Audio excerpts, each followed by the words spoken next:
sebetulnya untuk ekonomi Cina adalah potensi supaya kita bisa tumbuh 8%. Ya, bahkan untuk membiayai program unggulan Pak Prabowo pun salah satu yang diharapkan adalah bantuan juga keuangan dari Cina ya.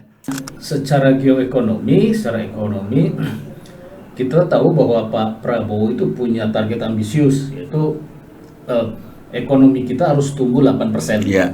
Kenapa? Sebab kita kemarin terganggu oleh COVID ya, Pak Nunu, dan kita tahun 2045 berambisi ingin menjadi negara dengan ekonomi nomor 4 terbesar di dunia, nomor 1 di ASEAN, dan kita lihat bahwa ada perang dagang antara Cina dan Amerika kan? Nah, ini menarik.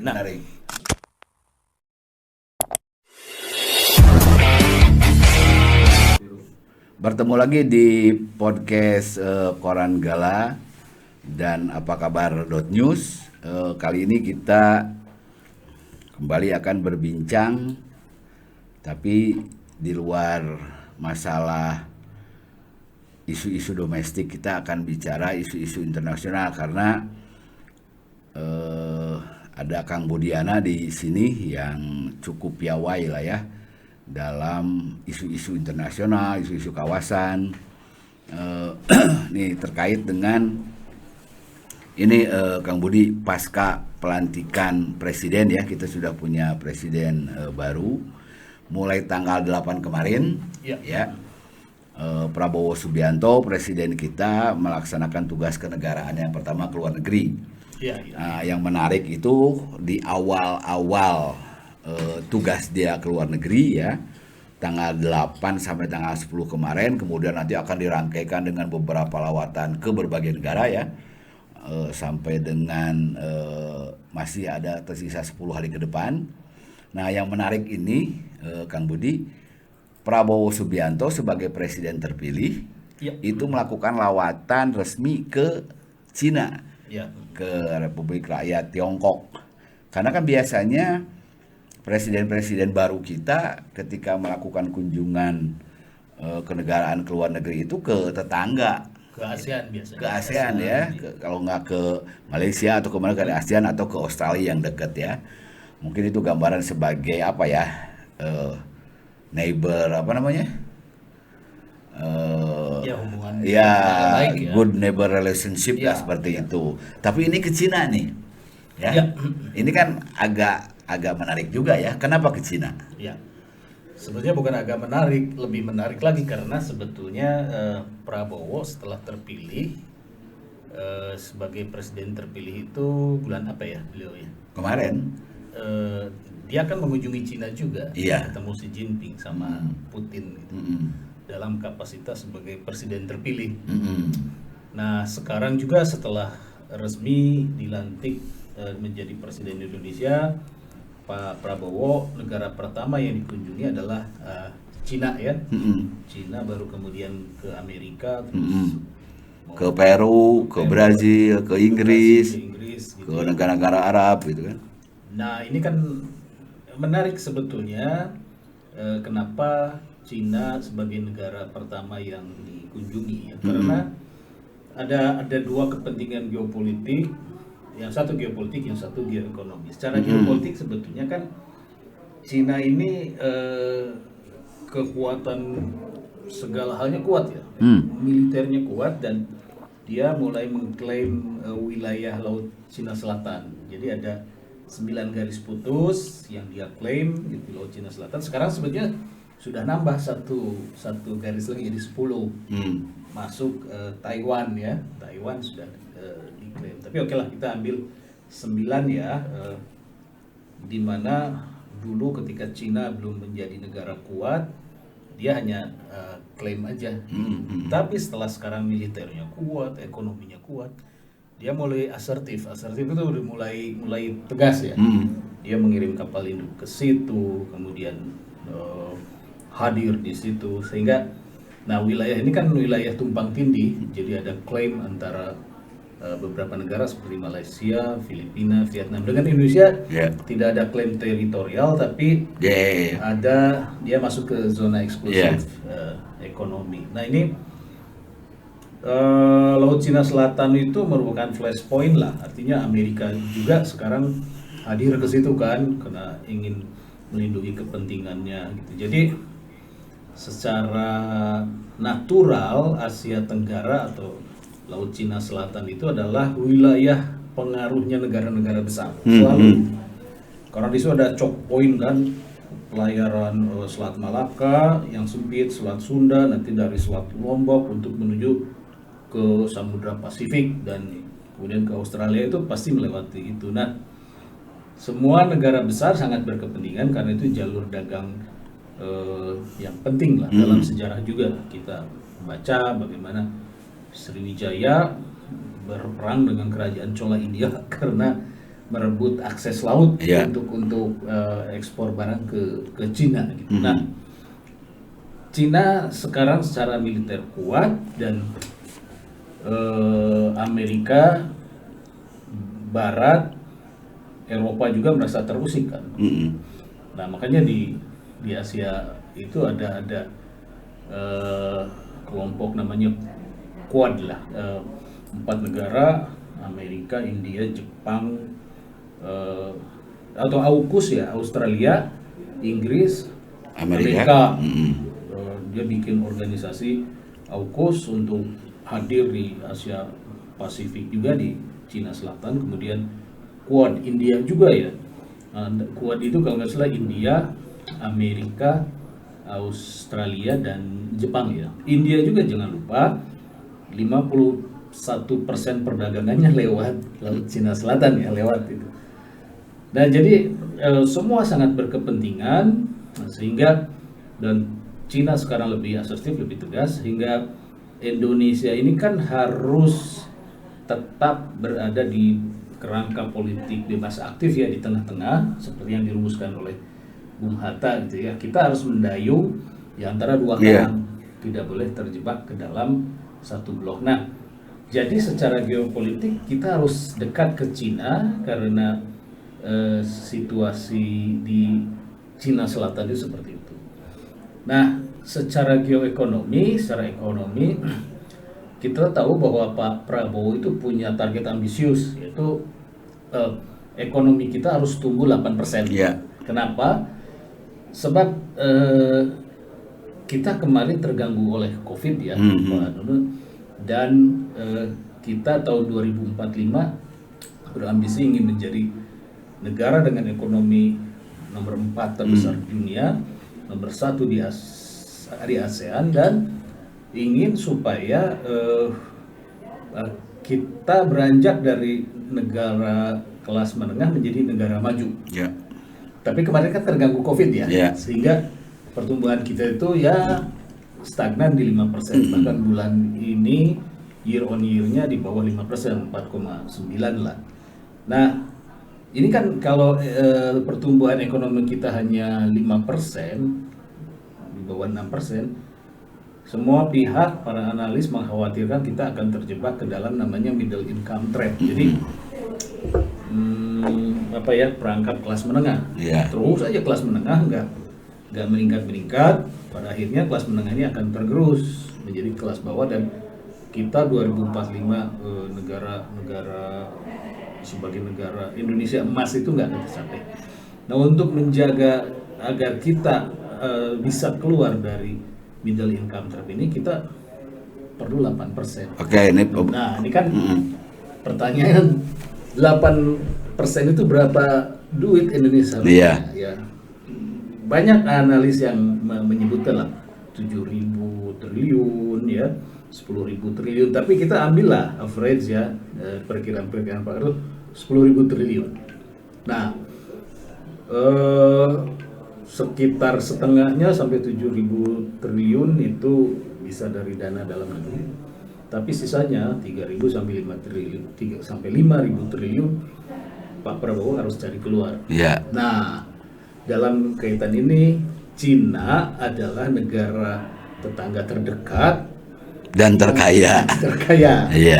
super liquid. Ya. Jadi GDP mereka tahun 2023 17,8 triliun, sementara Indonesia 1,7 Ya. triliun dolar ya, gitu. Jadi kita itu hanya di bawah 10%-nya kekayaan Cina. Total ASEAN cuma 4 triliun dolar. Nah, Cina 17. Oke. Jadi Pak Prabowo kan kemarin sudah berhasil menandatangani 7 MOU ya, dengan nilai 10 miliar dolar. Nah, sebetulnya untuk ekonomi Cina adalah potensi supaya kita bisa tumbuh 8%. Ya, bahkan untuk membiayai program unggulan Pak Prabowo pun salah satu yang diharapkan adalah bantuan juga keuangan dari Cina ya. Iya, artinya Cina itu bahasa Sunda membengker-bager lah ya. Membengker-bager jeung keur loba duit. Ya, dia ingin hadir sebagai teman dimanapun gitu ya, yang politiknya beda dengan Amerika yang selalu ingin mendominasi atau memproselitasi negara untuk memeluk demokrasinya, gitu. Apa ya memproselitasi itu? Ya mengekspor itunya ya, mengekspor demokrasinya. Kalau Cina enggak kan, dia ingin dianggap sebagai negara yang negara dengan peradaban Cinanya yang unik gitu. Ya. Ya meskipun Cina pun berkepentingan ya ketika misalnya kerjasama ini terjadi ya, karena itu membuka pasar-pasar bagi produk-produk Cina juga kan. Iya, betul. Nah gini Pak Budi, kembali lah ya, Prabowo kunjungan pertama resminya adalah ke Tiongkok, ke Cina gitu kan.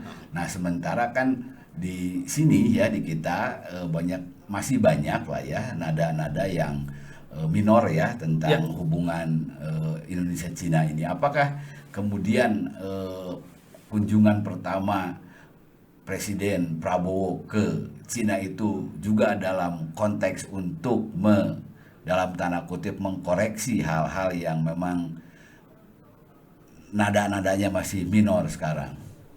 Ya, Pak Anu, sekitar bulan lalu ya saya ke Cina yang menghadiri konferensi China ASEAN Expo di Nanning dan di situ saya ikut bicara mewakili Pemprov Jabar bicara tentang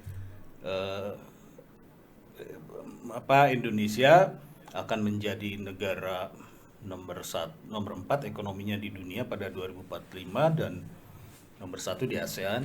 Nah, waktu itu ya saya bicara apakah Cina mau ikut di dalam proses Indonesia menjadi ekonomi nomor 1 di ASEAN, nomor 4 di dunia itu. Sebenarnya mereka mau gitu. Nah, kata mereka beberapa pengusaha yang saya ajak ngobrol itu sebetulnya mudah ya gitu. Kalau bisa nggak 1,4 miliar penduduk Cina dengan pendapatan per kapita sekarang hampir 14.000 US dollar gitu ya.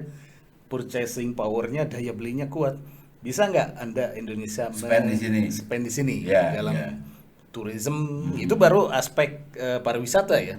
Kalau kita bisa menarik misalkan sekian puluh juta, 50 juta turis Cina, sebetulnya itu bisa mengangkat ekonomi 8%. Itu di luar investasi langsung ya gitu. Perusahaan-perusahaan Cina yang akan investasi langsung. Nah, satu potensi lain Pak Nuno adalah kita lihat bahwa ada perang dagang antara Cina dan Amerika kan. Nah, ini menarik.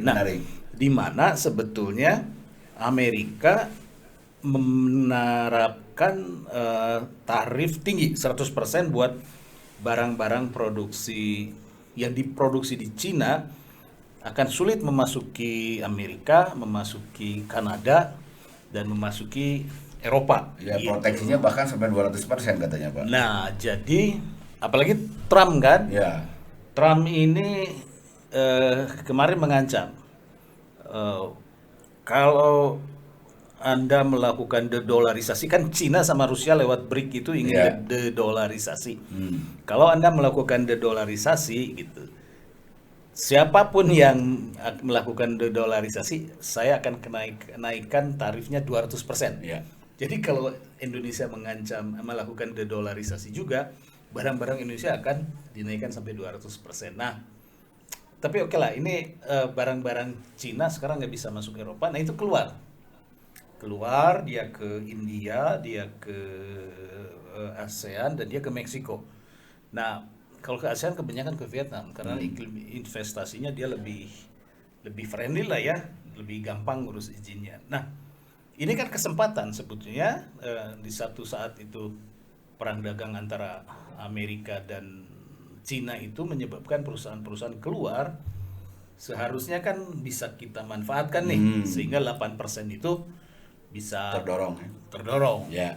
Jadi, nah, tapi kan ada kekhawatiran nih dari pengusaha-pengusaha Cina itu, yaitu trauma tahun 65 sama 98. Nah, saya tidak tahu, mungkin ya di dalam pembicaraan dengan Xi Jinping pastilah Pak Prabowo Ada jaminan-jaminan lah ya. ada jaminan lah apa. Nah, jadi sekarang ya kita memang Indonesia ini politik luar negerinya harus hati-hati ya, harus menyeimbangkan antara kepentingan Amerika dan Cina. Ya.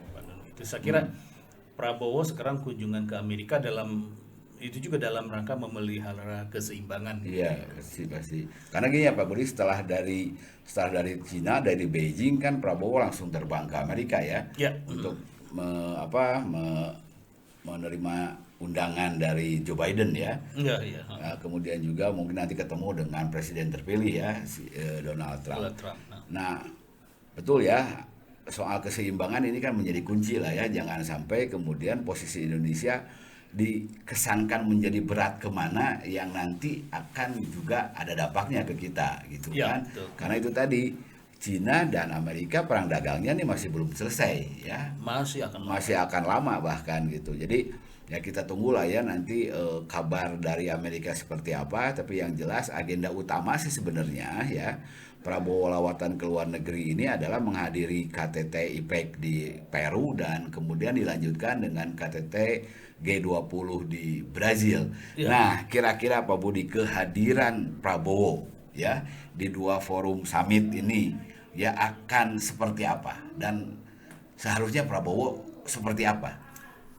Ya, saya kira APEC itu kan termasuk di dalamnya juga ya ada Amerika gitu, Jepang gitu, dan Cina juga. Iya. Jadi diharapkan sih sebetulnya Prabowo bisa memanfaatkan forum-forum ini ya, apakah APEC, terus apalagi tadi tuh G20 Yeah. gitu ya. Semuanya adalah untuk tadi menurut saya kita harus mengejar 8% itu. Ya.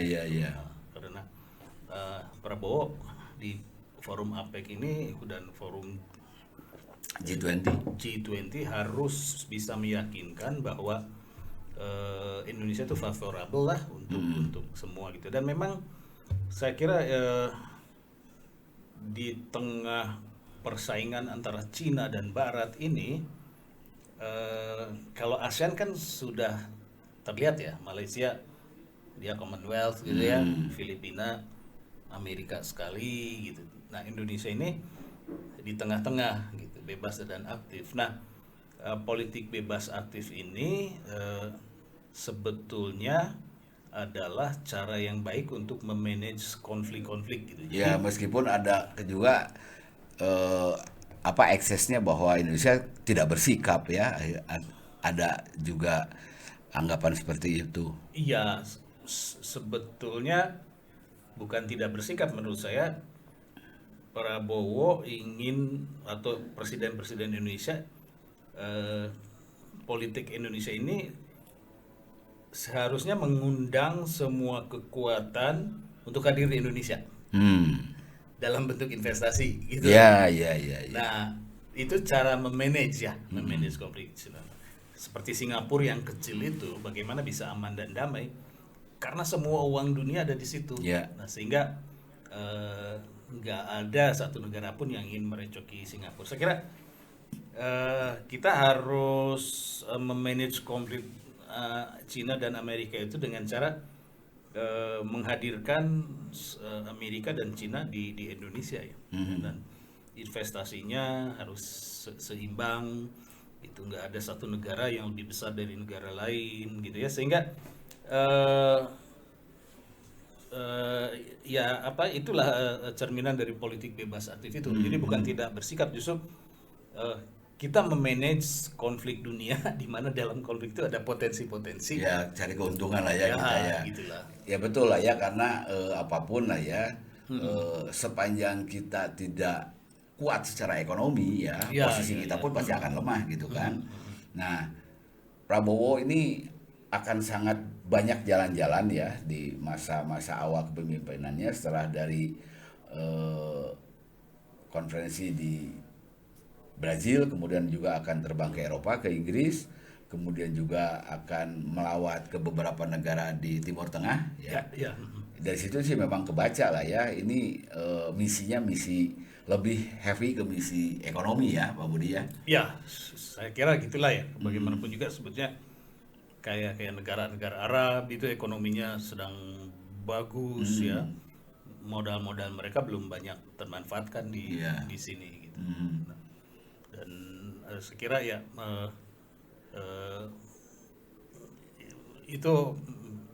itulah mengapa Prabowo tidak dulu mengunjungi ASEAN ya. Biasanya kan dalam kondisi normal dalam tanda petik adalah tradisi resiprokal bahwa setiap pemimpin ASEAN itu keliling negara ASEAN dulu. Iya, iya, ke tetangga-tetangga dekat. Tapi sekarang ada kepentingan mendesak, ada sesuatu yang lebih strategis, maka Cina kemudian Amerika. Ya mudah-mudahan lah ya kunjungan Prabowo ini membawa hasil ya yang real ya.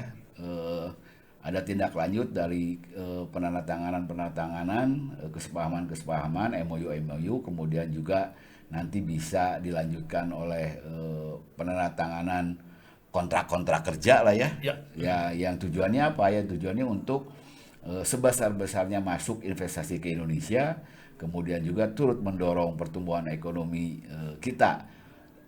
Sekali lagi, mudah-mudahan lah ya Pak Budi, Presiden kita ini bisa membawa warna lain lah ya, karena kita tahu lah ya sosok Prabowo seperti apa sudah cukup dikenal. Ya, kita mudah-mudahan diplomasi yang dilakukan oleh Prabowo itu membawa warna lain lah ya terhadap hubungan baik itu bilateral maupun multilateral yang dilakukan oleh Prabowo, karena nanti di dua konferensi itu baik di IPEC maupun di G20 itu ya semua pemimpin dunia hadir di situ kan. Iya, betul. Ya mudah-mudahan dimanfaatkan dengan sebaik-baiknya dan untuk Indonesia semuanya. Pak Budi hatur nuhun pisan. Sami-sami. Obrolan anak. Begitulah obrolan kita nanti sambung lagi. Kita pantau terus ya perjalanan Presiden Prabowo.